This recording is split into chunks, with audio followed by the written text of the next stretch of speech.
오늘 우리에게 주신 하나님의 말씀은 신약성경 에베소서 2장 21절, 22절, 누가복음 2장 52절 우리 두 군데 말씀을 같이 보도록 하겠습니다.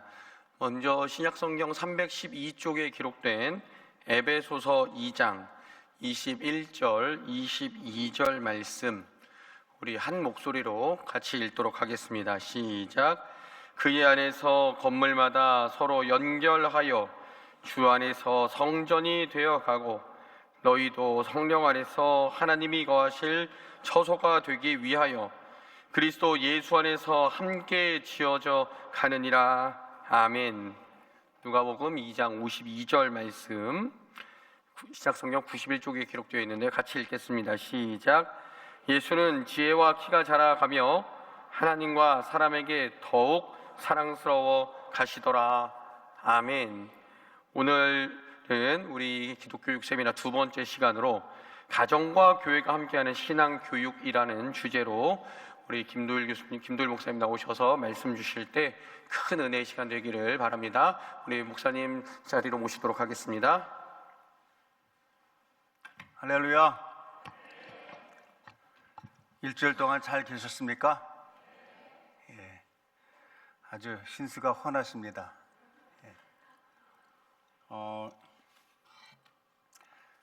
제가 이제 집에 돌아가서 지난주에 같이 나눈 말씀 이제 적어놓은 것을 설교문을 쫙 한번 또 읽어보고 또 오늘 할 것도 이제 읽어보고 준비하는 가운데 그런 생각을 했어요. 이 오늘날 우리 교회가 다시 살아나고 그 하나님이 기뻐하시는 한국 이 사회 속에서 역할을 잘 감당하기 위해서는 사실은 가정과 교회와 마을이 건강하게 하나의 생태계로 잘 묶여져야 이제 가능하다 그렇게 생각을 했어요. 그래서 제가 지난주에 시간이 하다 보니까 조금 부족해가지고 몇 가지 얘기를 안 했는데 그것이 읽어보니까 좋더라고요. 내가 이렇게 좋은 말씀을 왜 다 나누지 못했는가 그런 생각을 좀 했거든요. 이 교회를 생각할 때, 가정과 교회와 마을의 관계를 생각할 때 교회가 일단 섬이 아니라는 생각을 하셔야 됩니다. 그러니까 우리는 교회가 마치 이 마을에서 동떨어진 하나의 섬처럼 생각하는 경우가 많이 있었어요. 근데 그렇지 않다는 것을 생각을 해야 됩니다. 교회는 세상 속에서 다른 삶의 방식을 보여주는 신앙 공동체이지 마을과 동떨어진 기관이 아니다라는 것을 우리가 생각을 해야 됩니다. 어느 교회에서 이제 토요일마다 동네 골목에 쓰레기를 아이들이랑 같이 선생님이 줍기 시작한 거예요. 조용하게 그 일을 몇 년 동안 해온 겁니다. 전도지를 나눈 것도 아니고 또 그들에게 가서 예수 믿으라고 막 선포하면서 설교를 한 것도 아닙니다. 아이들이 그 비닐 장갑을 끼고 조용히 동네로 다니면서 이제 쓰레기를 줍고 어떤 사람은 집게를 가지고 담배꽁초를 주워 나갔습니다. 제가 이 전 세계에 있는 몇 나라들을 좀 돌아보니까 이 세상의 그 마당에 널려 있는 건 항상 뭐냐면 어떤 나라든지 간에 담배꽁초예요. 담배를 피게 되면 그렇게 아무데나 막 버리게 되나 봐요. 자기가 이렇게 담배를 피는 것까지야 말릴 수가 없지만은 그 다음에 버리는 건 좀 매너가 있어야 되잖아요.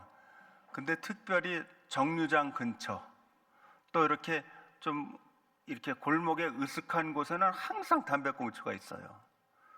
또 쓰레기도 아이들이 생각 없이 아이스크림 같은 거 먹고서 이렇게 던진 것들이 항상 넘쳐나게 돼 있습니다.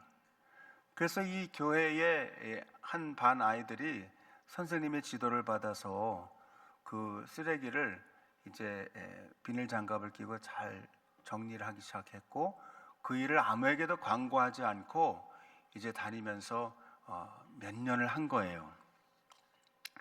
그랬더니 한 아파트의 경비 아저씨가 하루는 이렇게 말하더랍니다. 저 아이들이 어느 교회를 다닌다고 하는데 그 교회에 대해서는 제가 잘 모르겠는데요, 저 아이들을 보니까 분명히 하나님이 살아계신 것 같습니다. 그렇게 증거를 하더래요. 그래서 이게 진짜 전도구나, 그런 생각을 했대요. 그래서 여러분들에게도 참 어떻게 보면은 조용히 이렇게 아이들이 크게 대가를 바라지 않고 또 자기를 드러내지 않으면서 선생님과 함께 다니면서 담배꽁초도 줍고 또 아이스크림 봉지도 줍고 이렇게 한 것들이 결국은 그 마을에, 그 동네에 영향을 미쳐서 이제 그 아이들이 다니는 교회가 어디냐라고 물어보는 지경까지 갔다는 거예요. 그게 진짜 전도 아니에요? 그렇게 되면 가서 우리 교회 가십시다라고 얘기하지 않아도 그들이 먼저 물어볼 거예요. 선생님, 이 아이들이랑 몇 년째 지금 이렇게 나와서 수고를 하는데 한 번도 나한테 와가지고 우리 교회 가자고 얘기 안 하는데 어느 교회입니까?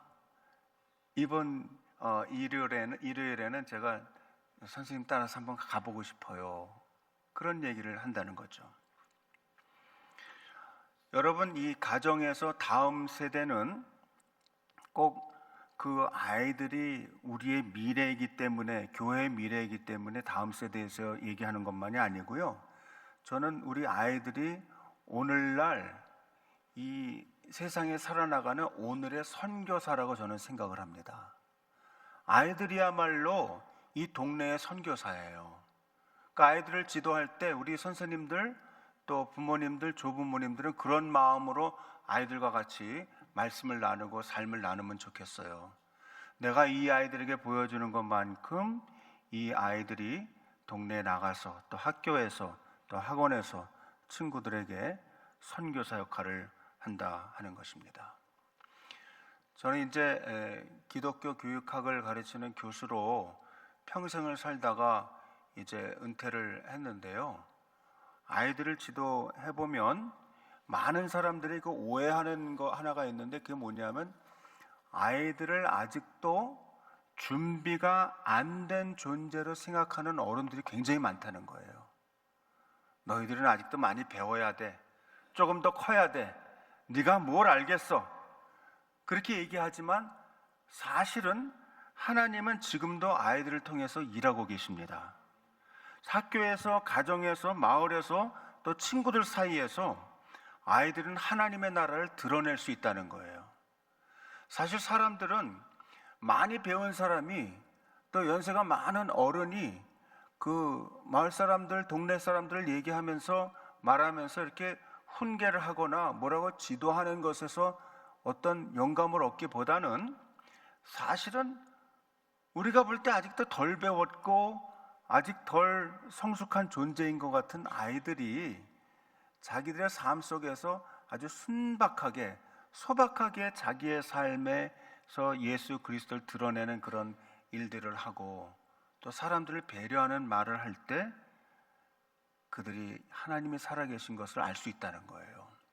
그러므로 우리가 자녀들을 지도할 때 그런 마음으로 이 아이가 교회를 열심히 다니는 아이로 거기에서 멈추지 않고 세상 속에서 하나님의 존재를 드러내는, 하나님을 믿는 사람으로서 살아나가는 모습을 자연스럽게 드러내는 존재로 살아나갈 수 있도록 아이들을 격려하는 우리가 될 수 있기를 바랍니다. 그러므로 우리가 가정에서 아이들을 키울 때 이 아이들이 예수님의 제자가 될 수 있도록 늘 권면하고 그들과 함께 예수님의 가신 길을 따라가는 것이 굉장히 중요할 줄로 압니다. 저는 그런 얘기 많이 해요. 우리 그 장신대에서 공부하는 학생들에게, 또 우리 전도사님들, 또 목사님들에게 그런 얘기 많이 해요. 아이들이 예수님의 제자이면 세상 속에서 건강한 시민으로 살아갈 수 있도록 도와주십시오. 그래서 세상과 동떨어진 사람이 아니고 세상 속에서 건강한 시민으로 살아나갈 수 있도록 도와준다는 거예요. 제가 젊은 시절에 미국에 이민을 갔어요. 그래서 저희 온 가족이 이제 제가 군대를 제대하자마자 저는 미국에 이민을 갔고, 저희 가족들은 제가 군대를 입대하기 바로 전에 저를 한국에 놔두고 다 미국으로 가셨어요. 조금 불쌍하지 않아요? 제가 그래도 집안의 장남이었고 부모님들에게 좀 도움이 될 수 있다고 생각을 했는데, 막상 영장이 딱 나오고 보니까 저는 이제 논산으로 갈 수밖에 없었던 거예요. 우리 남동생, 여동생, 또 어머니, 아버지는 다 미국으로 가셨습니다.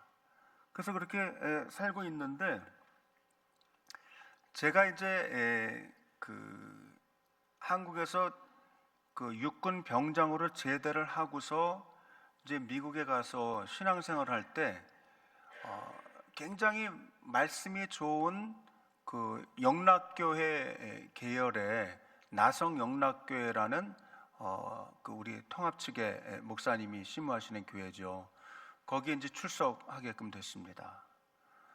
근데 이제 말씀을 배울 때 젊은 시절에는 이렇게 자꾸 나누는 습관이 있어요. 그러니까 뭐냐면 교회 안에서의 삶과 교회 바깥에서의 삶을 자꾸 나누는 거예요. 이분법적으로. 그래서 우리가 이렇게 성경을 들고 교회에 올 때는, 또 여기 와서 훈련 받을 때는, 은혜 받을 때는 거룩한 삶을 배우고, 세상에 나가면 그냥 또 거기는 정글 같은 곳이기 때문에 그냥 또 조금 거짓말도 하고 뭐 이렇게 좀 이렇게 거룩한 모습을 띠지 않아도 된다는 그런 이분법적인 사고를 젊은 시절에 자기도 모르게 하는 경우가 있습니다. 그때 저희를 지도하시던 전도사님이 나중에 저 빌라델비아라고 저 동부에 계시는 빌립보 교회를 개척하시고 지금 이제 벌써 은퇴하셨는데, 그분이 저희에게 그렇게 얘기해 주셨어요. 너희가 교회에서 훈련을 받은 예수의 아주 건실한 제자로 훈련을 받았으면 세상에 나가서도 아주 건강한 시민으로 존재를 해야 된다. 그러지 않고 이 삶을 영적인 것과 세속적인 것을 자꾸 나눠버리기 시작하면 이 교회 안의 삶과 교회 바깥의 삶을 자꾸 나누는 그런 경향이 있다는 거예요. 그렇게 되면 안 되겠죠. 여러분도 우리 자녀들을 키울 때 우리 아이들이 선교적인 존재가 될 수 있도록 키울 수 있기를 바랍니다. 선교적인 존재라는 것은 전도를 하는 존재만을 의미하는 게 아니에요. 거기에 선교적이라는 의미는 자기의 존재 자체가 선교를 하는 doing theology, 그러니까 자기가 몸으로 뛰어서 예수 그리스도를 전파하는 삶을 사는 것, doing 하는 거 있잖아요. 실천하는 것, 그거 중요한데요. 그거와 더불어 선교적인 존재는 자기가 예수 그리스도의 제자로 또 세상의 시민으로 존재하는 것 자체도 중요하다는 거예요.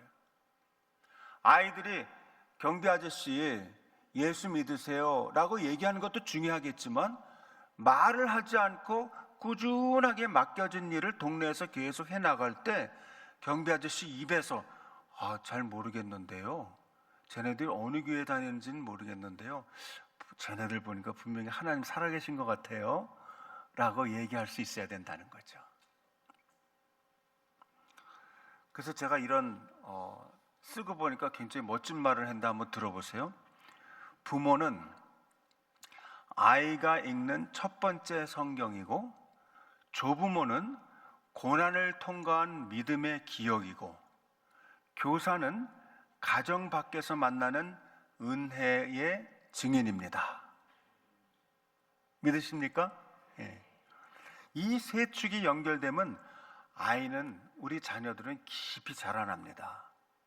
우리 아이들이 부모와 또 할아버지, 할머니, 그리고 이 세상 속에서 자기가 어떠한 존재로 살아나가야 될지 교회에서 가정에서 잘 배우게 되면 그 아이들이 이 세 축이 연결되면서 아주 깊이 자라난다는 거예요. 그래서 제가 그런 삼각형을 만들어 보았어요. 맨 위에 부모가 있고 옆에 조부모가 있고 또 이 삼각형의 한 축은 교사가 담당하는 거예요. 그래서 이 세 축이 같이 맞물려서 들어가게 될 때 아이들은 건강하게 자라날 수 있다는 것입니다. 우리가 예수를 믿고 아이들을 예수님의 제자로 세상의 건강한 시민으로 키워내는 그 가운데는 그 아이들이 꼭 세상에서 큰 일을 하지 않는 사람일 수도 있습니다. 모두가 다 국무총리가 되겠어요? 모두가 다 대통령이 되겠어요? 모두가 다 군수가 되겠어요? 그렇지 않아도 된다는 거예요. 우리가 큰 일을 하지 않는 사람일 수도 있고 사람들이 다 알아주는 어떤 높은 위치에 올라가지 않는 사람일 수도 있지만 하나님은 우리를 사용할 때 마치 이 밀가루 안에 들어있는 작은 누룩처럼 우리를 사용할 수 있다는 거예요. 그래서 그 누룩이 서말 그 밀가루 안에 들어갔을 때 그 빵을 부풀어 나게 한다는 거예요. 그래서 이 세상을 그리스도의 복음으로 그리스도의 사랑으로 편만하게 만들 수 있는 귀한 하나님의 일꾼이 되는 존재를 우리가 키워내야 된다는 것입니다. 저는 홍성 장로교회가 그런 일을 감당하는 교회가 되기를 원해요. 예?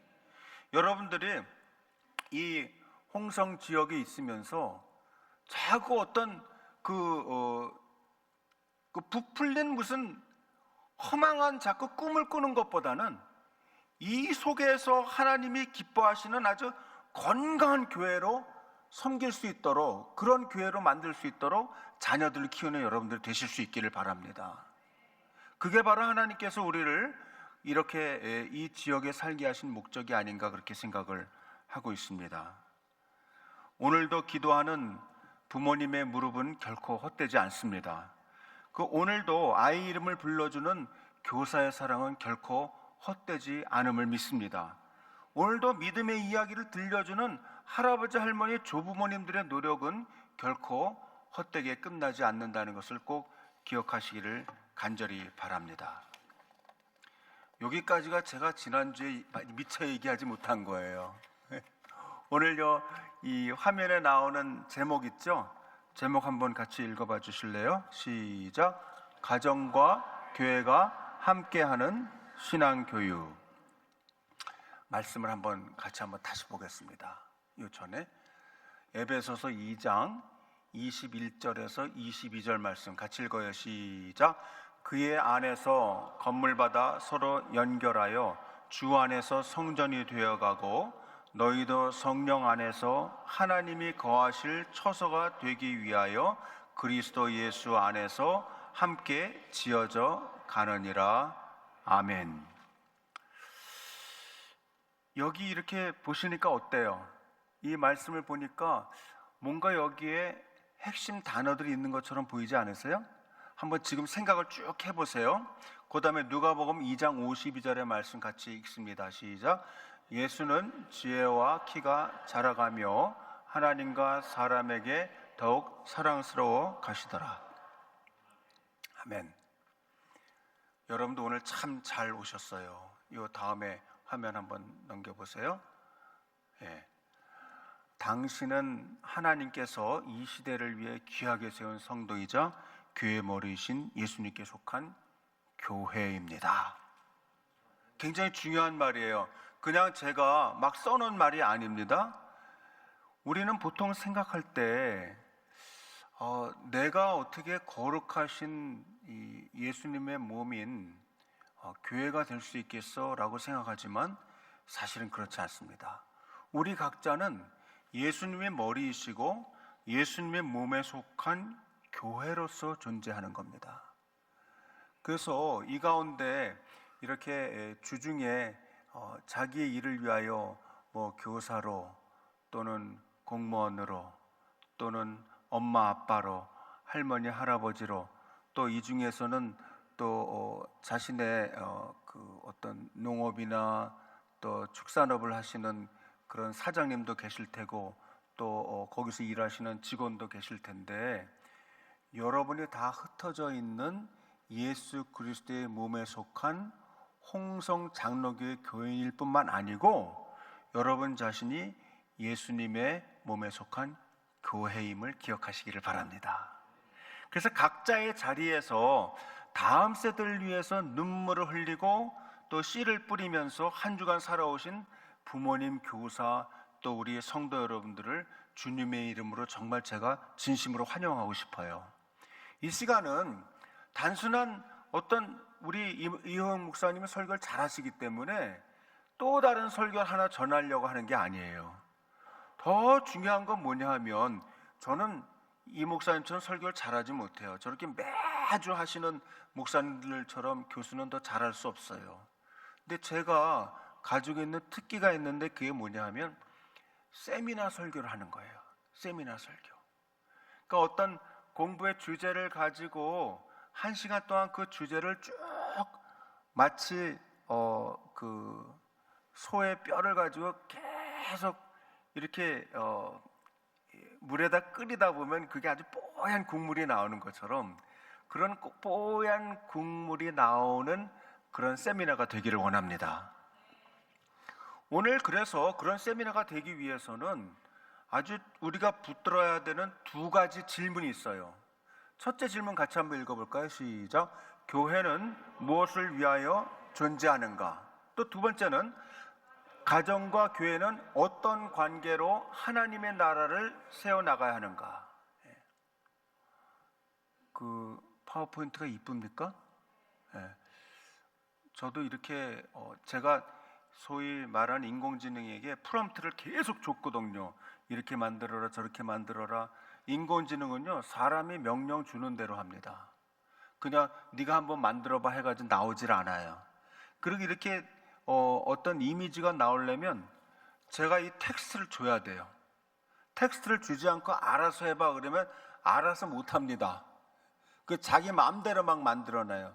그 여러분들 인공지능에게 그걸 다룰 때 조심해야 될 건 뭐냐면 인공지능은 거짓말도 잘해요. 그러니까 일부러 거짓말을 하는 게 아니고요. 그 지식이 아직 일천하기 때문에 있는 데이터를 막 조합을 하다 보면 자기도 모르게 어떤 일정한 논리를 만들어내게 돼요. 그래서 저는 인공지능이 뭐 이렇게 하잖아요. 그러면 꼭 제가 자세히 읽어봐요. 너 이거는 맞는 얘기가 아닌데? 예를 들어서 이런 거예요. 제가 이제 교수로 오래 봉직했기 때문에 책을 좀 썼잖아요. 어떤 때는요, 제 이름이 들어있고 또 제가 주로 내는 출판사 이름이 다 들어있는데 완전히 다른 책 제목을 갖다가 김도일이 썼다고 내보내는 경우가 있어요. 그래서 제가 읽으면서 너 이건 내가 쓴 게 아닌데 왜 여기다 김도일이라고 붙였어? 그랬더니 뭐라고 나온지 알아요? 죄송합니다. 죄송합니다 하면 끝나는 거예요. 거기에 대해서 책임지지 않아요. 여러분들이 그러니까 죄송합니다 그 얘기가 나오지 않도록에 자세하게 정보를 주는 연습을 하셔야 됩니다. 그게 오늘날 인공지능을 잘 다룰 수 있는 비결이 되는 겁니다. 이 질문은 방법의 문제가 아니고 본질의 문제이고 어떤 사역을 어떻게 인도해 나가느냐, 사역을 어떻게 꾸려 나갈 것이냐 문제가 아니고 존재의 문제가 됩니다. 그래서 선교적 교회론이라는 것은 선교를 어떻게 하느냐에 대한 얘기가 될 수도 있지만 더 중요한 건 뭐냐면 내가 선교적 존재가 되는 게 더 중요하다는 거예요. 아이들이 뭐라고 전도를 하기 이전에 아직 말로는 예수 믿으세요 말 얘기 안 했는데 그 경비 아저씨의 입에서 쟤네들 하는 거 보니까 하나님 살아계신 것 같아요 라는 말이 나올 수 있도록 그렇게 해야 된다는 거죠. 누룩은 참 신기한 물질이자 의인화시키면 그런 존재인데요, 아주 작고 눈에 띄지 않아요. 그리고 또 우리가 이런 공부를 할 때 우리가 꼭 기억해야 될 건 뭐냐 하면 이 반죽 속에 누룩이 들어가면 그 누룩 자체는 굉장히 조그만 양임에도 불구하고 누룩으로 인해서 이 밀가루가 이렇게 부풀어 나가잖아요. 그러니까 반죽 전체를 완전히 바꿔 나가는 것이죠. 그러니까 이 오늘 우리가 공부하는 이런 내용들이 하나님께서 우리에게 주신 이런 귀한 내용들인데, 이것을 가지고 여러분들이 doing과 being의 관계를 잘 조절할 수 있어야 됩니다. 사도 바울의 의도적인 표현이 있는데요, 아까 그 말씀에서 나오는 거예요. 성전이 되었다라고 얘기하지 않고 성전이 되어가고 있다라고 얘기했잖아요. 이건 뭐냐 하면 그 과정을 얘기하는 거예요. 과정. 그리고 완성품이란 얘기가 아니에요. 교회는 예수 그리스도께서 머리가 되시고 우리는 예수님의 몸에 속한 존재가 되는데, 이것이 완전히 완제품으로 나온 게 아니라는 거예요. 그래서 어떤 사람은 그런 얘기예요.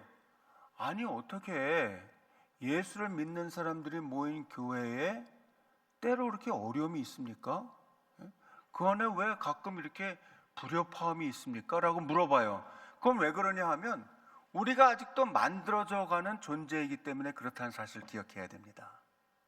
그래서 여기에 나오는 이 말이 있거든요. 제가 그 헬라어를 찾아서 여러분들에게 말씀드릴게요.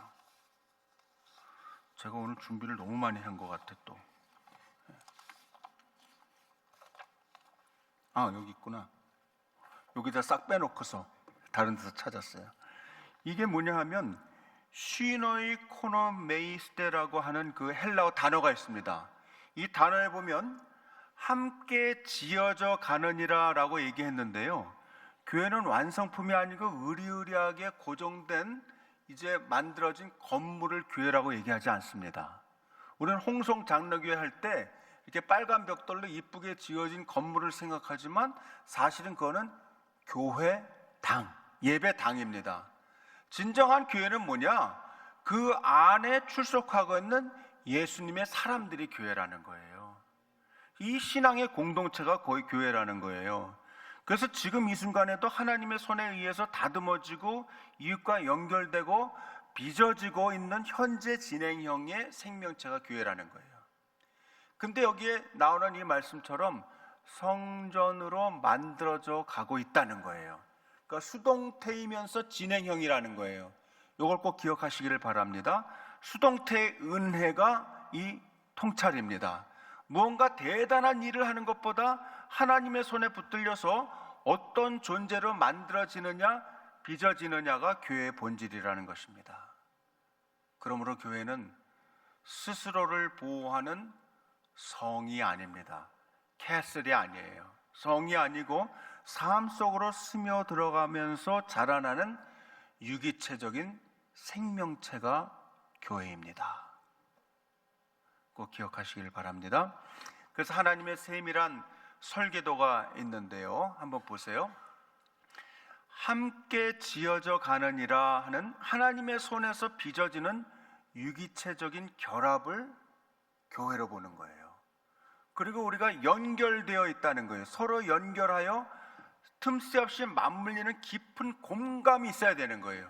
그래서 교회를 생각할 때는요, 첫 번째 따라해보세요. 지어져 감. 두 번째 연결. 세 번째는 성장. 이 성장은 성전이 되어가고 외형적인 확장이 아닌 고통의, 어떤 때 성숙의 고통을 맛보는 현장으로 깊이 뿌리 내려가는 거예요. 제가 지난 가을쯤에 어떤 분이 어떤 화초의 그 뿌리 부분을 이렇게 꼭 그 수선한지 그런 거예요. 뿌리를 주셨어요. 그냥 볼 땐 죽은 것 같아요. 근데 이걸 갖다가 땅에다가 잘 심어 놓으면, 잘만 가꾸면 아주 멋있는 꽃이 될 거라는 거예요. 그래서 가을에 갖다 심어, 우리 이 집안에 정원에다가 심었는데 잘 자라는 것 같더니 겨울에 제가 관리를 잘 안 해가지고요, 얼마 전에 나가서 보니까 그게 다 말라서 비틀어졌더라고요. 제가 얼마나 많이 회개했는지 몰라요. 생명을 주시고 귀한 걸 일부러 갖다 주셨는데 겨울에 관리를 안 했던 거예요. 너무 추우니까. 저희 집이 또 이렇게 언덕바지 있어가지고 온갖 비바람을 다 막거든요. 예? 항상 제가 새 차를 하면 그날은 꼭 비 오는 날이에요.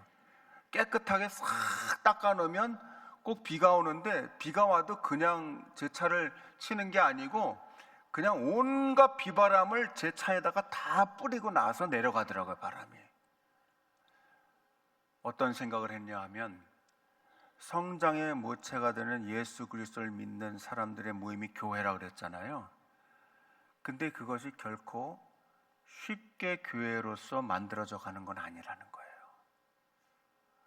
그러니까 그냥 이렇게 생각하기 쉬워요. 나는 목사님, 저는 그냥 이 교회에 출석하는 교인이고 이 모든 일은 다 목사님들이 하시는 거고 저희는 그냥 목사님들을 위해서 기도하고 열심히 헌금 생활하고 출석하면 되는 거 아닙니까? 그렇지 않다는 거예요. 우리가 이 안에서 함께 지어져 간다는 거예요. 다시 한번 따라해봐요. 지어져 감, 연결됨, 성장함. 이것이 서로 이렇게 맞물려져서 이렇게 가는 것이 교회라는 것을 꼭 기억하시기를 바랍니다. 지금까지 한국교회는 많은 경우에 세상과 분리되어서 우리만 안전하게 머무르는 거대한 성벽교회를 짓는 데만 치중했는지 모릅니다. 그래서 이제 교회를 시작해서 모인다고 하면 먼저 사람들은 건물 짓는 것부터 생각해요. 훈련보다는 먼저는 번듯한 건물을 지어놓고 거기에 몇 석을 갖다가 이제 의자를 놓을 것인가, 그거부터 생각을 해요. 한때는 그렇게 해도 교회가 이루어지던 때가 있었습니다. 70년대, 80년대에는요, 교회를 지어서 문만 열어놓으면 사람들이 몰려들 때가 있었어요. 사실은 그것도 자동적으로 그렇게 된 거는 아니에요. 우리가 일제의 그 순환을 다 겪고 어려움을 당할 때 교회는 신문화, 신지식을 받아들이는 하나의 문화 공동체였거든요. 교육 공동체였거든요. 그래서 교회를 다니는 사람들은, 또 교회를 처음에 건물을 짓는 분들은 대부분 학교를 같이 지었어요. 그리고 교회 건물과 더불어 학교, 그리고 병원을 같이 지었어요. 이게 하나의 삼각형이거든요. 그래서 연세대학교도 보면 옆에 세브란스가 있잖아요. 그리고 이제 그 세브란스와 더불어서 그게 병원이잖아요. 또 학교가 있고 거기 연세대학교에 또 교회가 있잖아요. 이게 삼각형으로 같이 돌아갔어요. 그래서 그 정주 땅에도 오산 학교를 세울 때, 오산 학교를 처음 세울 때 남강 이승훈 선생님 처음에는 예수 믿는 사람이 아니었습니다.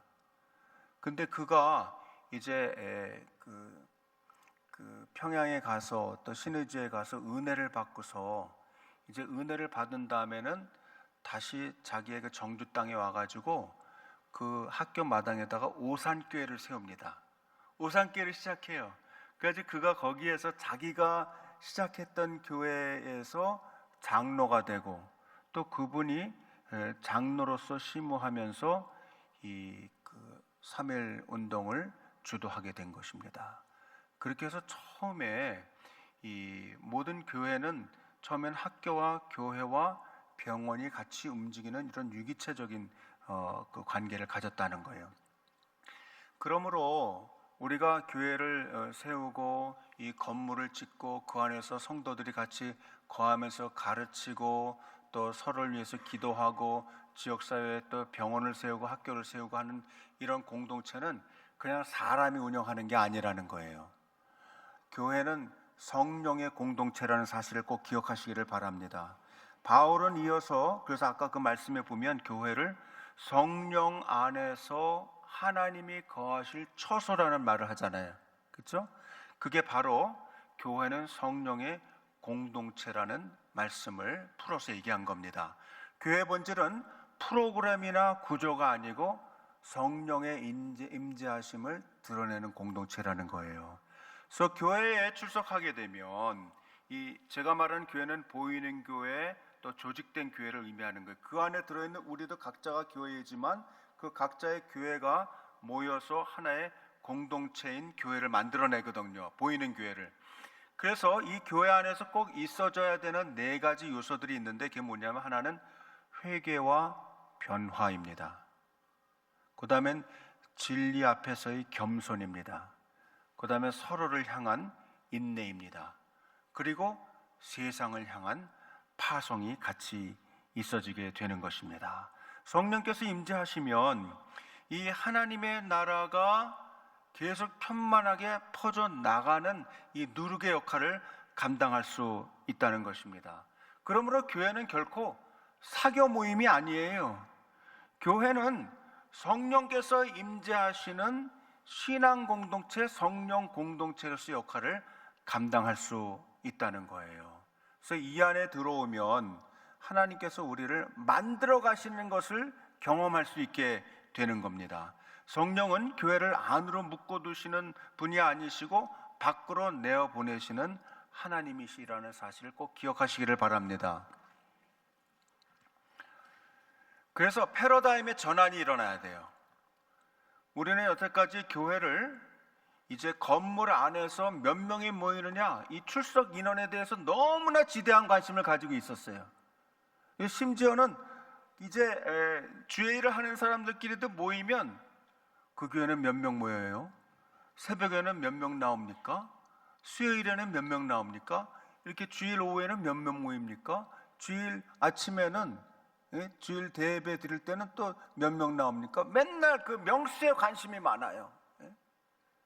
근데 이거는 옛날에 가지고 있던 관념들이에요. 오늘날에는요, 4차 산업혁명, 또 인공지능의 급격한 발전, 또 우리나라에는 특별히 저출산 고령화라는 이런 숙제를 다 안고 있어요. 교회도 마찬가지예요. 그래서 이제는 무슨 가정당 1명을 낳는 것도 아니고 0.7명 막 이렇게 낳는 거예요.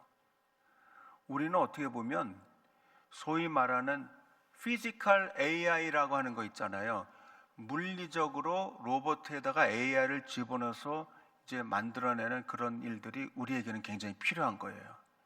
요즘에 이제 정부에서도 그런 일을 알고 AI의 인공지능의 어떤 윤리적인 일들을 전 세계적으로 그 협약을 맺고 거기에서 벗어나지 않는 윤리 강령을 만드는 기관을, 유엔의 기관을 우리나라에 유치했잖아요, 이번에.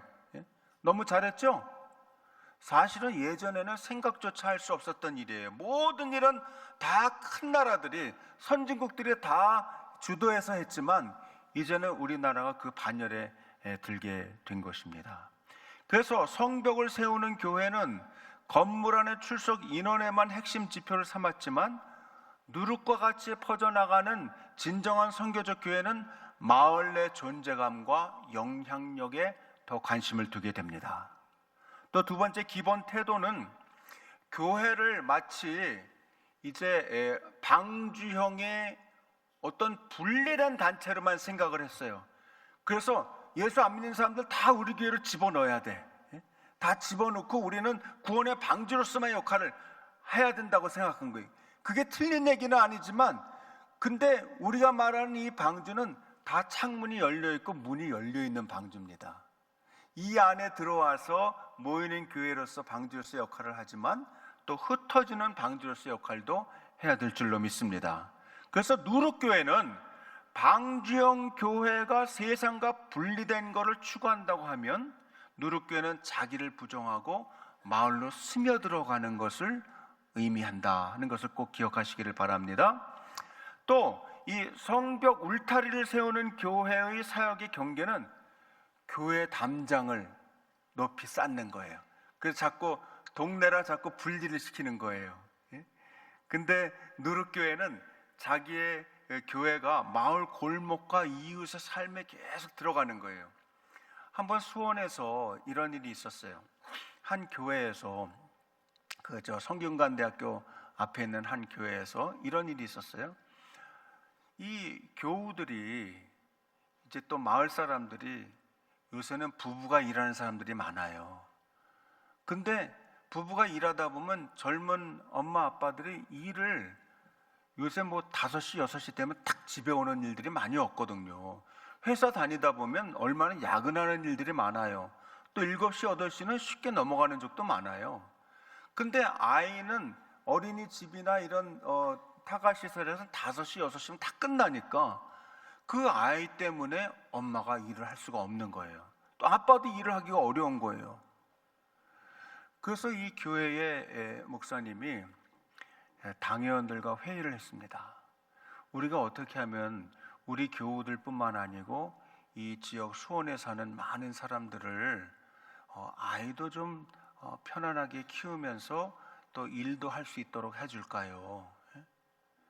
그랬더니 어떤 분이 제안하시기를, 그러면 5시, 6시까지만 어린이집을 경영하지 말고 그 뒤에 한 2시간 정도를 더 우리가 봐주는, 아이들을 좀 지도해주고 봐줄 수 있는 시설을 좀 연장시키는 일을 하면 어떻습니까? 근데 그게 예산이 많이 들어가는 거예요. 그래서 결국은 장로님들이 장시간 토론을 하다가 그렇게 하기로 결정을 했어요. 그래서 많은 돈이 들어가지만 그때서부터는 교회에서 경영하거나 교회 근처에 있는 타가 시설에 지원을 하기 시작했습니다. 그건 나라에서 다 하기는 어려운 거예요. 그래서 나라에서는 5시, 6시까지만 지원하고 그 이후에 나오는 돈이 들어가는 그 예산은 교회에서 좀 지원하기로 한 거죠. 그랬더니 그때 어떤 장로님이 좋은 질문을 던졌어요. 무슨 질문을 했냐면, 목사님, 우리 성도들이 얼마나 애를 써서 한 푼 두 푼 모아서 헌금도 하고 또 거기에는 11조금이 들어가서 이렇게 우리 교회를 운영하고 이렇게 사회를 위하여 전도도 하고 이렇게 하는데, 우리가 어떻게 그 세상에 그 어린이집을 운영하는 돈까지 우리가 어떻게 다 책임을 질 수 있습니까? 목사님, 우리 성도들이 얼마나 애를 써서 헌금하는지 잘 아시잖아요. 그랬더니 목사님, 저희가 잘 알죠. 저희가 잘 알죠. 장로님, 근데 한번 이렇게 생각해 보십시다. 교회는 무엇을 위해서 존재합니까? 교회가 교회 자체를 운영하기 위해서만 존재합니까?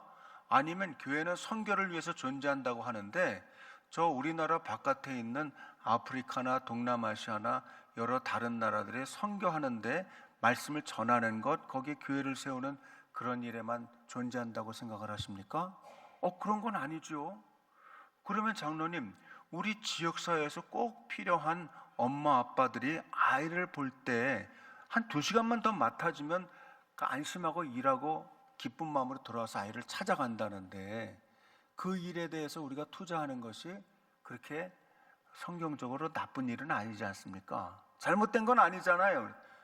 그래서 장로님들이 다 만장일치로 결국은 그 질문을, 좋은 질문을 한 거죠. 우리가 애써서 헌금한 것을 왜 마을을 위해서 쓰냐는 거예요. 아니라는 거죠. 마을을 위해서가 아니고 마을과 함께 쓴다는 거예요.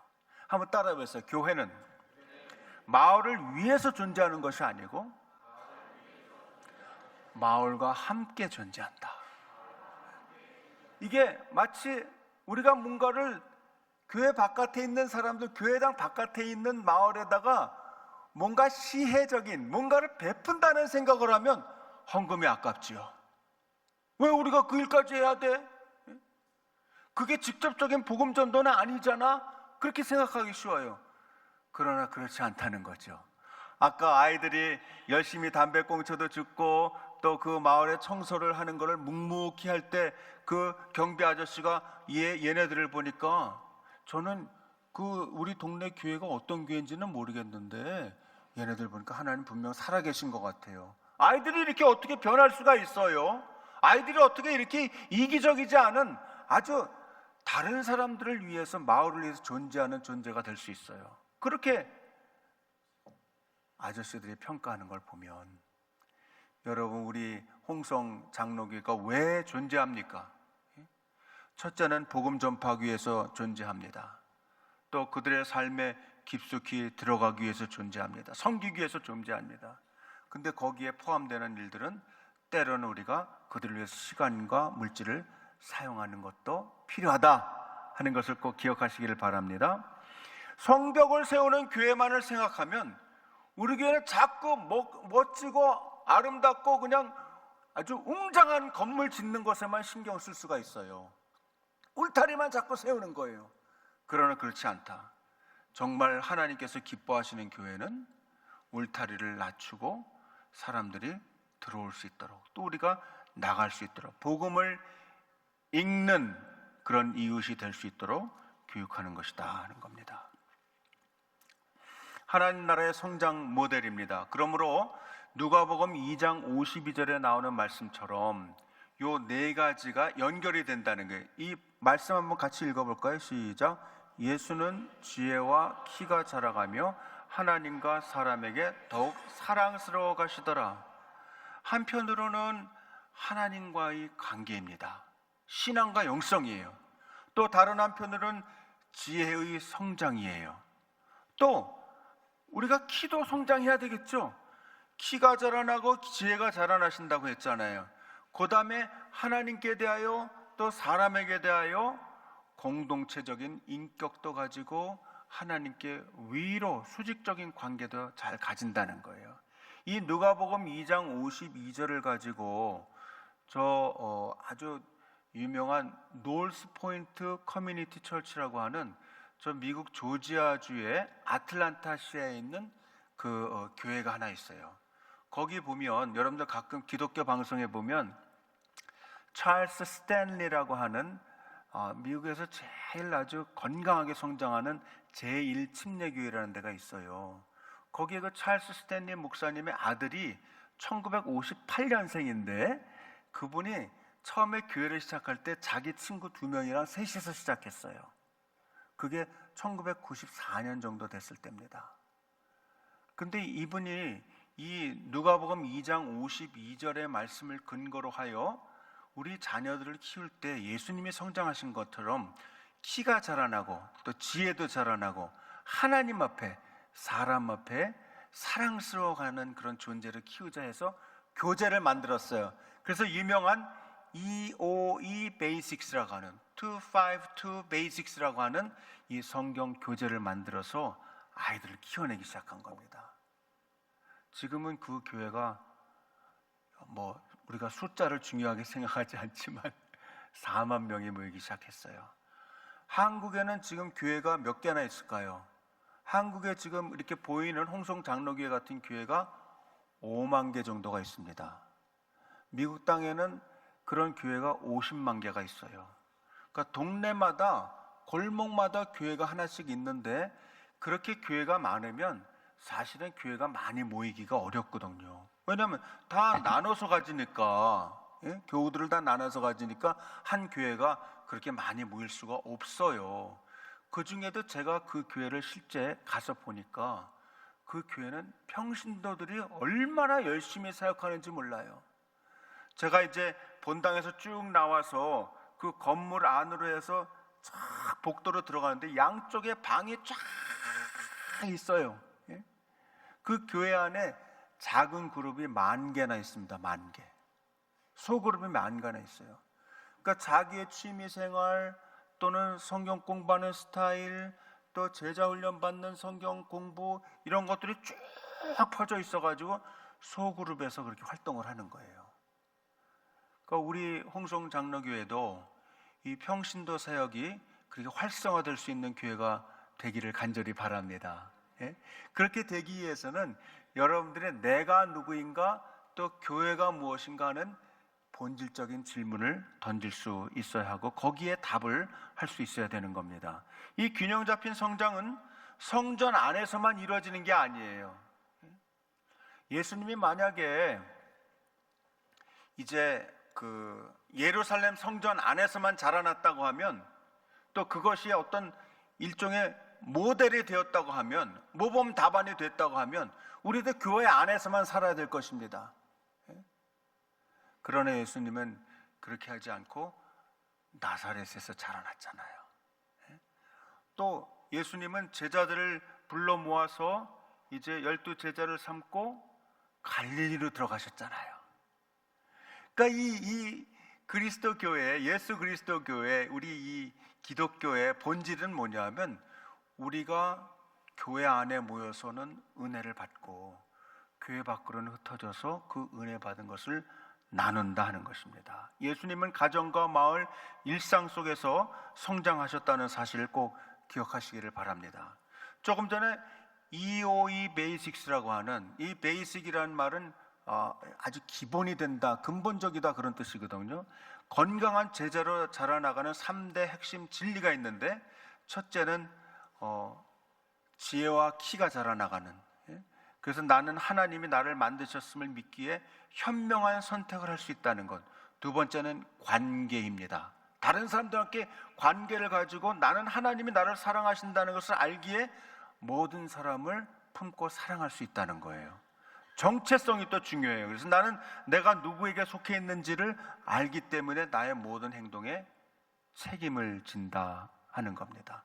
한번 따라해 보세요. 현명한 선택, 모든 사람을 사랑한, 나의 행동에 책임을 짐. 이 세 가지가 같이 가야 된다는 거예요. 그래서 여러분들 평소에 별로 듣지 않던 얘기지만, 교회가, 이 모이는 교회가 교회되게 하는 5개 기둥이 있습니다. 5개 기둥, 5대 기둥이 있는데, 그 첫째는 디다케. 한번 따라해보세요. 디다케. 이 디다케는 가르침을 의미합니다. 그래서 우리 담임 목사님께서 이제 저에게 이 요청을 하실 때도 그런 의미가 있다고 저는 생각을 해요. 예배를 여러분들이 잘 드리고 있는데, 그 예배는 이 헬라어로 말하면 레이투르기아거든요. 이 레이투르기아 예배라는 것은 이 모였을 때 굉장히 중요해요. 그래서 예배 자체가 은혜로워야 돼요. 거기에는 아까 보니까 제가 목사님 방에 미리 와서 이렇게 들어보니까 찬송 연습을 막 하고 있대요. 성가대가. 음악이 중요하죠. 또 거기에 또 목사님 말씀이 중요하죠. 또 함께하는 여러분 성도들의 기도가 중요하죠. 이런 것들이 모아져서 예배가 되는 거예요. 근데 그 예배 안에는 뭐가 들어가냐면 디다케가 들어갑니다. 디다케와 또 케리그마가 들어가요. 케리그마는 목사님의 설교 말씀 선포입니다. 그래서 따라해보세요. 디다케, 레이투르기아, 케리그마, 그 다음에는 친교예요. 코이노니아. 코이노니아는 많이 들어봤죠? 그러니까 예배 시간에는 말씀을 통해서, 설교를 통해서 은혜를 받고, 또 예배 안에서 가르침을 통해서 우리가 지식적인 것, 또 영적인 것을 배우는 겁니다. 그 다음에는 이 교회당, 예배당 바깥으로 나가면 때로는 식당에서, 또 교회당 마당에서, 요 앞에 흐르는 천변가에서 같이 걸으면서 친교를 같이 하는 거예요. 그러니까 이 디다케와 레이투르기아, 또 케리그마, 그 다음에 코이노니아, 친교가 있어야 돼요. 그 다음에는 맨 끝에 마을로 들어가서 섬김과 봉사가 있는데, 그걸 헬라어로 뭐라 하냐면 디아코니아. 디아코니아. 이 5가지 기둥을 꼭 기억을 해 놓으세요. 한번 눈을 감고 한번 해볼까요? 아직은 아니에요. 한번 눈 뜨고 한번 하고서 그 다음에 눈 감아봐요. 눈 뜨고서 디다케, 레이투르기아, 케리그마, 코이노니아, 디아코니아. 70 이하는 눈 감아보세요. 70세 이상은 눈 뜨고 하세요. 자, 한번 해봐요. 처음에 뭐예요? 디다케. 그 다음에 뭐예요? 레이투르기아. 그 다음에 설교는 케리그마. 그 다음에는 친교는 코이노니아. 그 다음에 성김과 봉사는 디아코니아. 이제 눈 뜨세요. 눈 감으라 해도 안 감는 사람 있죠? 컨닝을 좋아하는 사람들이 가끔 있어요. 근데 다 용서가 돼. 왜냐면 저도 이런 헬라어 단어가 익숙해지지 않아가지고 한참 동안 고생했던 생각이 납니다. 교회를 떠받치는 5가지 기둥이에요. 교회가 이 모이는 교회로서의 역할을 잘 하려면 이 가르침과 예배와 선포와 친교와 섬김, 이 봉사가 같이 존재해야 되는 겁니다. 마치 이 교회당, 예배당이 여러 이 기둥을 통해서 이렇게 천장을 떠받칠 수 있는 거나 똑같아요. 이 공간이 나오려면 뭔가가 떠받쳐 줘야 되잖아요. 그러니까 이 보이지 않는 교회, 예수 그리스도의 몸에 속한 우리 교회도 건강한 우리가 되어서 예수님의 몸에 속한 교회가 되려면 우리 속에 말씀이 살아 있어야 되고요. 우리 속에 다른 사람들 사랑하는 이 친교가 살아있어야 되고요. 우리 속에 다른 사람을 섬기고자 하는 봉사정신이 살아있어야 되고요. 또 그런 거를 제대로 하려면 우리가 이 말씀을 잘 가르칠 수 있는 은사도 구해야 되는 겁니다. 오늘 외국어를 많이 배우니까 좀 공부하는 것 같죠?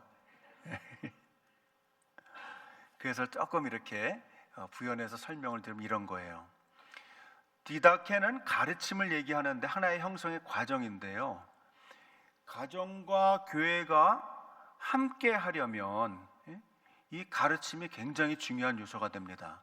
그래서 가정은 신앙의 보조 무대가 아니고 신앙 형성의 가장 강력한 무대가 됩니다. 그래서 유명한 이 가정의 중요성을 얘기한 목사님 중에 호레이스 부시넬이라는 분이 있어요. 이분이 여기 인용한데 이렇게 써놨는데 같이 한번 읽어보실래요? 시작. 자녀가 언제 그리스도인이 되었는지를 기억하지 못할 만큼 자연스럽게 신앙 안에서 자라게 하라. 그러니까 이게 쉬운 말로 표현하면 이런 거예요.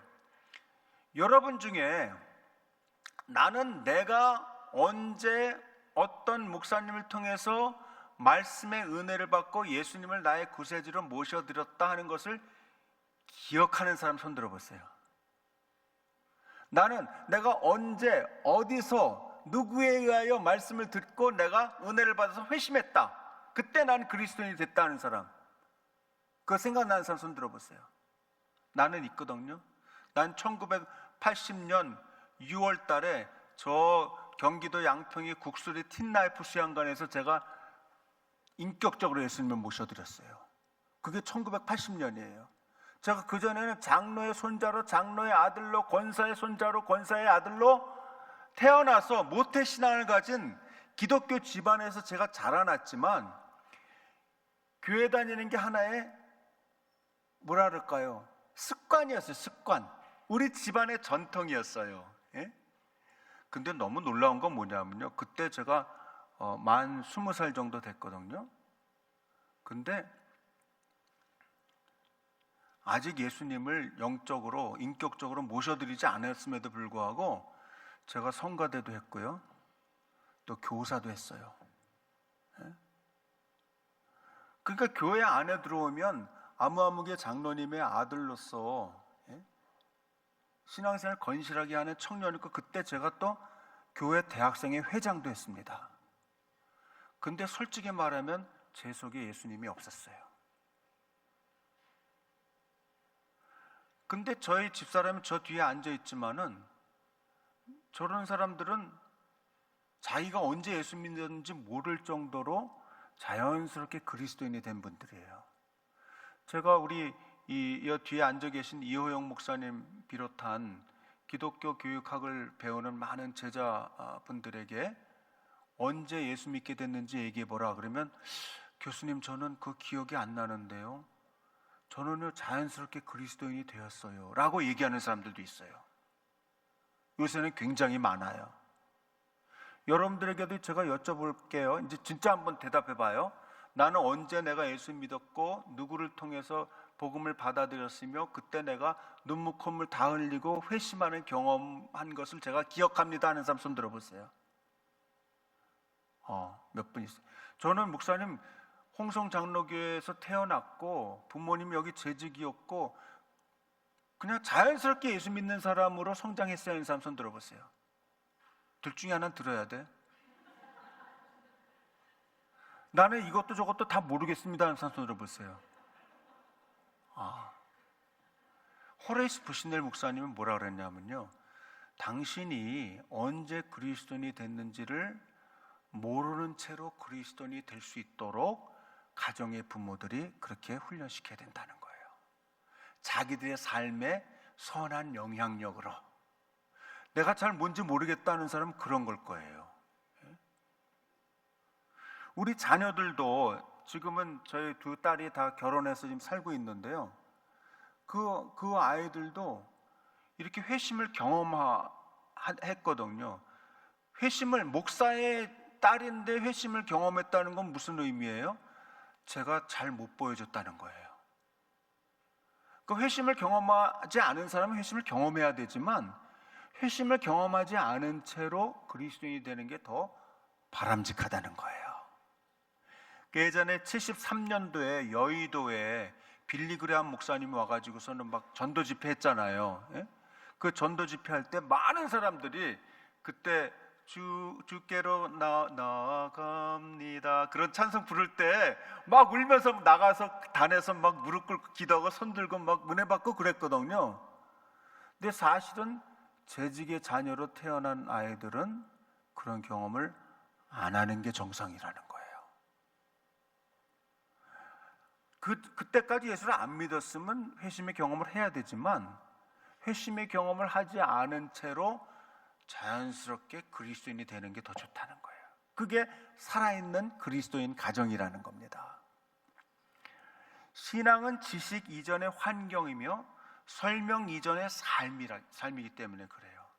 부모님의 기도, 또 때로는 부부싸움을 하면서 서로 이견이 생겼을 때 갈등을 해결하는 방식, 또 때로는 잘못한 사람에 대하여 자녀나 배우자에 대하여 용서하는 일상이 자녀의 신앙생활의 언어를 만들어 간다는 겁니다. 그래서 시간이 좀 갔네. 이제 거의 1시간 된 것 같아요. 이제 끝날 때가 됐는데요. 오늘 30분까지만 해도 돼요? 3시 반? 제가 약속은 못합니다만 최선을 다해서 해볼게요. 왜냐하면 남은 것 때문에 그래요. 오렌지 사역 전략이라는 게 있어요. 오렌지 사역. 가정과 교회의 유기적인 연합을 얘기하는 건데요. 오늘 설교 제목이 그거잖아요. 가정과 교회가 함께하는 신앙교육이잖아요. 어떤 자녀든지 간에 가정에서 1년 동안 보내는 시간은 거의 3,000시간이 됩니다. 근데 아무리 신앙생활을 잘하는 아이라고 해도 학교를 다니면서 학교 생활을 하고 그런 자녀들은 교회에 와서 신앙교육을 받는 시간은 1년에 한 50시간밖에 안 돼요. 한 1, 2주는 휴가를 가잖아요. 그래서 3,000대 50시간이에요. 3,000대 50. 그러면 과연 가정에서 신앙교육을 안 하면 그 아이는 뭐가 되겠어요? 그 아이가 망가지는 건 당연하다는 거예요. 그러니까 이렇게 하는 부모들이 있어요. 제가 이제 연회주일학교 전도사 또 교사부터 했기 때문에 그런 얘기를 가끔 듣는데 어떤 부모들은 교회 학교에 오면서 선생님이나 전도사님에게 이렇게 부탁해요. 아우, 제가 집에서 얘네들 신앙을 잘 못 가르쳐서 선생님, 전도사님, 우리의 신앙 좀 가질 수 있도록 좀 애를 써주세요. 제가 부탁합니다. 꼭 교회 학교 애들 맡기는 거를 학원에다가 데려다 놓는 것처럼 생각해요. 학원에다가 얘가 수학을 잘 못하거든요. 수학 점수를 좀 잘 맞을 수 있도록 좀 도와주세요, 선생님. 이렇게 얘기하는 것처럼 신앙생활을 하나의 과목으로 생각하는 사람들이 있다는 거예요. 그런 분들에게 3,000대 50을 제가 얘기하면 깜짝 놀랍니다. 우리 아이가 집에서 1년 동안에 보내는 시간이 3,000시간이군요. 그러면 부모의 역할이 어떤 거예요?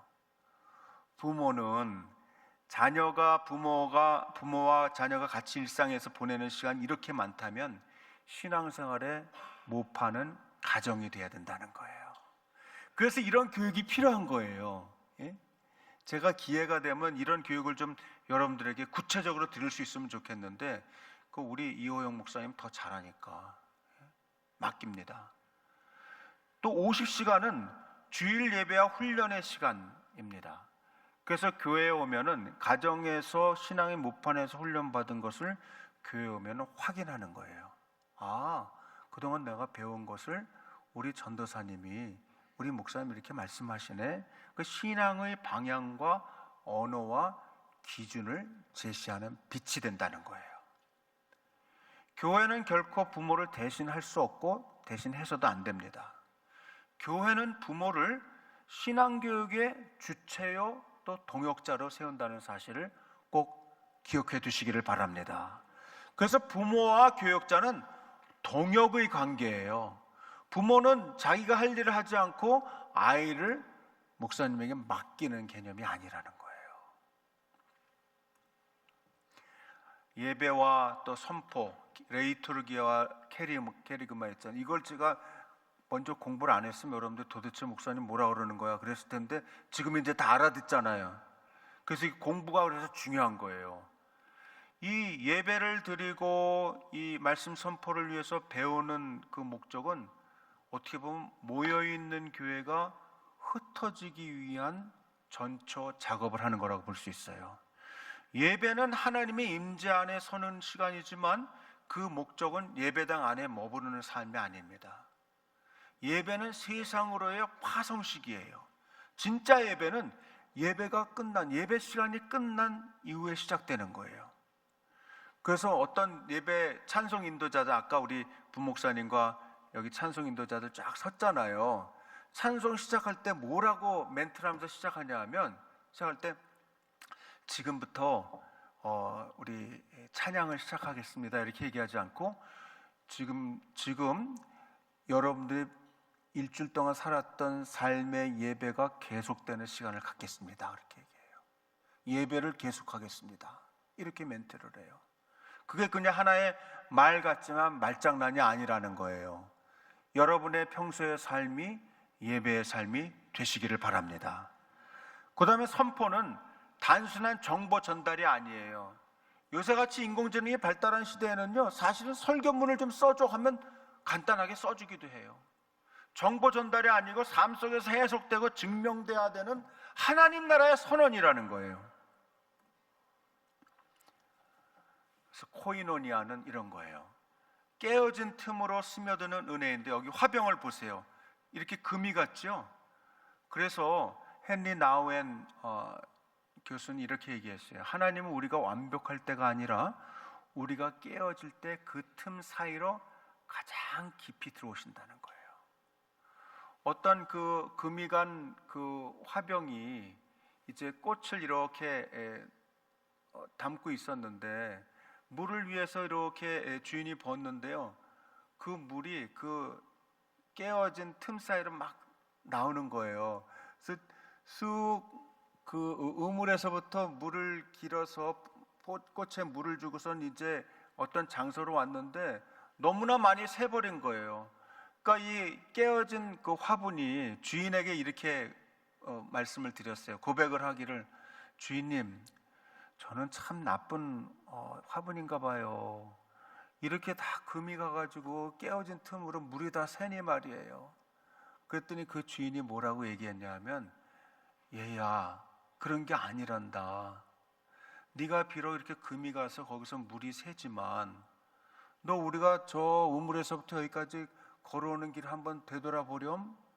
보니까 오면서 물이 조금씩 샌 것이 떨어져서 그 땅에는 민들레도 피고 거기엔 냉이도 자라나고 여러 풀들도 자라났다는 거예요. 너무 완벽하려고 애쓰지 마렴. 때로는 우리는 깨진 화분처럼 우리 인격적으로도 흠이 있고 또 여러모로 그 약점들이 많이 있지만 거기에 너무 마음을 쓰지 말고 오히려 깨어진 틈 사이로 가장 깊이 들어오시는 하나님의 은혜를 생각하기 바래. 그렇게 위로했다는 거예요. 코이노니아는 다친 친교나 완벽한 척하는 소셜 모임이 아니에요. 성령 안에서 서로의 아픈 틈을 나누는 열린 연합이라는 사실을 꼭 기억하실 수 있기를 바랍니다. 이제 디아코니아예요. 디아코니아. 아까 5개 중에 맨 끝에 있었잖아요. 아, 이제 마무리가 되나 보다 이렇게 생각하실 수 있죠. 디아코니아는 이런 거예요. 교회가, 이 교회당이 성이나 또는 섬이 아니라는 거예요. 캐슬이나 아일랜드가 아니라는 거예요. 오히려 디아코니아는 교회가 길이 되어야 된다는 것을 얘기한다는 거예요. 교회가 길이 되어야 된다. 저 중앙아시아의 유목민들에게 아주 유명한 얘기가 있는데 이런 얘기예요. 성을 쌓는 자는 망하고 길을 내는 자는 흥한다는 거예요. 성을 높이 쌓고 멋있는 건물 진 걸 자랑하면서 우리 교회 봤지? 야, 너 홍성에 오면 홍성 장로교회 봤지? 얼마나 멋지게 지었냐? 그걸 자랑하는 게 아니고요.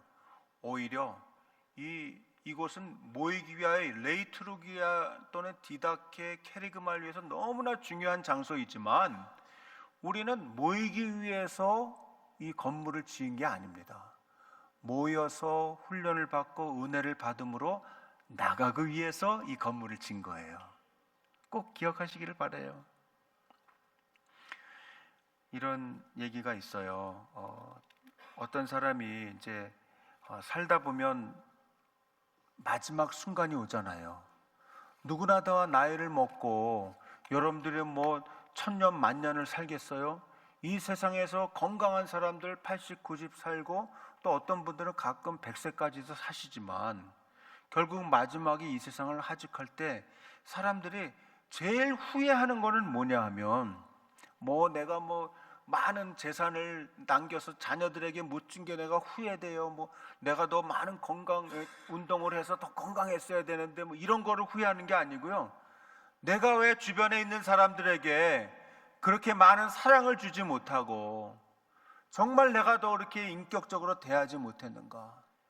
내가 왜 내 마음을 따뜻하게 하여 그들을 위로하고 사랑하는 일에 더 내 인생을 주지 못했는가? 그걸 후회한다는 겁니다. 디아코니아는 거창한 사역이 아니에요. 지금 옆에 있는 사람들에게 다가가는 것이고 또 그들의 얘기를 들어주는 것이고 얘기를 들었으면 잘 적어서 기도 제목으로 삼는 거예요. 저희 우리 제자들을 위해서 제가 은퇴하고서 할 수 있는 가장 큰 사랑의 표현이 뭘까 제가 생각한 거예요. 그래서 제가 이제 지금은 한 과목 정도만 가서 강사처럼 가르치거든요. 풀타임 교수였지만 한 과목 하는데 거기에 박사학위 학생 4명이 있어요. 다 저희 기독교 교육과를 졸업한 제자 목사님들입니다. 그래서 제가 물어봤어요. 여러분들이 가지고 있는 기도 제목을 좀 나눌 수 있습니까? 그랬더니 얼마나 기도 제목이 많은지 몰라요. 자기의 건강서부터 자기 자녀들 또 사역하는 거 또 부모님 모시는 거 여러 가지 제목들이 많아요. 그걸 다 적어가지고 전부 다 A4 용지 한 장 반씩은 다 되더라고요. 그걸 저한테 적어서 주는 거예요.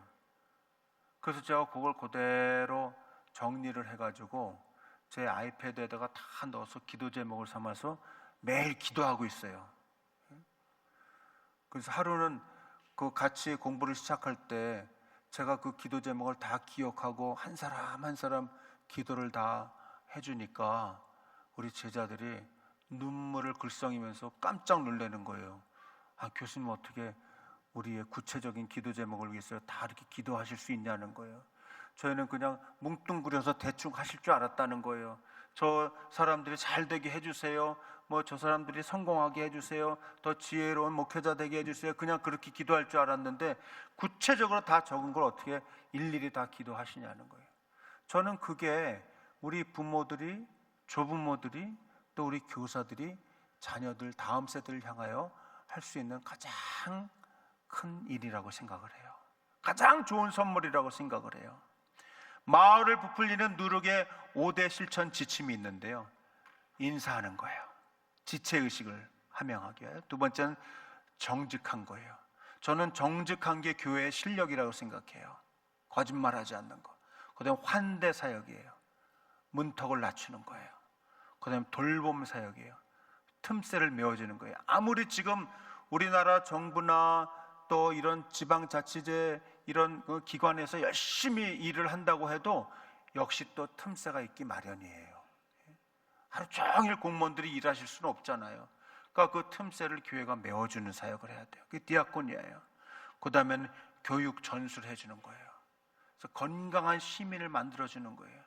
절대 예수 믿는 사람들은 나라가 정한 세법에서 정한 그 세금을 띄어먹지 않는다. 또 거짓말로 보고하지 않는다. 또 주변 사람들에게 정직하게 생활한다 하는 것을 우리 마을을 살리는 5대 지침으로 갖는 거예요. 그래서 우리 교회는 성령의 공동체이면서 믿음의 공동체이고 사랑의 공동체이면서 동시에 생명의 공동체가 된다는 겁니다. 이것을 꼭 기억하시고 여러분들이 교회를 위해서 그렇게 기도 하실 수 있기를 바랍니다. 이제 마지막이에요. 마지막. 저는 그래서 가정이 신앙의 모판이다. 가정이 건강해야 돼요. 왜 이런 세미나를 하느냐? 가정의 부모들이 자녀들에게 정말 하나님의 사랑, 하나님의 말씀, 하나님의 이 사역의 정신을 잘 전달해주는 신앙의 모판이 되기를 기도하는 마음으로 제가 이 세미나를 준비한 거예요. 3,000시간이나 보내기 때문에. 그 다음에는 교회예요. 교회는 훈련과 연결을 하는 장소예요. 그래서 우리 목사님을 통해서 또 여러 돕는 장로님들을 통해서 이 지역사회로 다른 사람들에게 우리의 사랑이, 복음의 정신이 전달될 수 있도록 연결해주는 사역을 하는 거예요. 그 다음엔 우리 교회가, 우리 각 개인이 마을에서의 확장입니다. 실천과 확장을 하는 거예요. 그래서 스며드는 누룩으로서의 역할을 하는 거예요. 가정에서, 가정이 교회로, 교회에서 마을로, 마을에서 세계로 나가는 거예요. 여기서 마을은 조그만 시골 동네를 의미하는 게 아니에요. 이 마을은 교회 바깥의 세상을 의미합니다. 그래서 제가 다음 주에는요, 마을에서 우리가 어떻게 교회의 역할을 잘 할 수 있을지를 구체적인 신학적인 조망을 해볼 거예요. 그리고 어떻게 실천을 하고 있는지, 제가 전국에 있는 교회들을 연구하고 있거든요. 그래서 그런 실천 사례들도 소개하면서 여러분들에게 이 공부를 같이 나누고자 합니다. 같이 한번 우리의 결단을 읽어볼까요? 우리는 시작. 우리는 마을 속에 그리고 마을과 함께 존재합니다. 교회는 가정과 마을 속에 조용히 녹아들어 하나님의 나라를 확장합니다. 여러분의 가정에서, 자녀 양육에서, 삶의 자리에서 이미 하나님의 나라는 자라고 있습니다. 우리는 완성된 교회가 아닙니다. 그러나 성령 안에서 함께 지어져가는 하나님 나라 공동체입니다. 이 사명을 기쁨으로 감당하는 우리가 되기를 축원합니다. 기도하겠습니다.